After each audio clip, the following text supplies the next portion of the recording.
আজ সকালে কী নাস্তা বানালাম সেটাই তোমাদের সাথে শেয়ার করতে চলেছি। হ্যালো বন্ধু, আসসালামু আলাইকুম। তোমরা সবাই কেমন আছো? আলহামদুলিল্লাহ আমরা তো ভালোই আছি, আর আশা করছি তোমরাও ভালো আছো।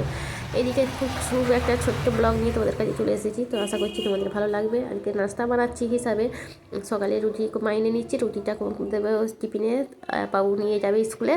আর একটু বানাচ্ছি, সে দুটো রুটি এক্সট্রা মাইনে নিচ্ছি, সেটা আমি রাতে খেয়ে নেবো। 10 বার তো করা সম্ভব নয়, শরীরে সবটা এনার্জি শেষ হয়ে যাবে। সারাদিন অনেক রান্নাবান্না আছে, অনেক কাপড় ধুতে হবে, অনেক কাজ থাকে, সেগুলোও তো করতে হবে। এদিকে রুটিগুলো সুন্দর করে সেঁকে নিয়েছি। রুটিগুলো কতটা সুন্দর হচ্ছে দেখো, বুঝতেই পারছো, খুব সুন্দর রুটি বানিয়েছি।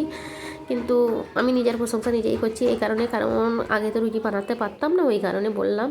এদিকে রুটি বানানো সবটাই কমপ্লিট করেছি, কিছুটা তোমাদের সাথে শেয়ার করলাম। তারপরে বানাচ্ছি লুচিটাও দেখো কত সুন্দর হয়েছে। আগে কিন্তু এটাও পারতাম না, এই জন্যই বললাম, আগে একদমই পারতাম না কোনো জিনিসই।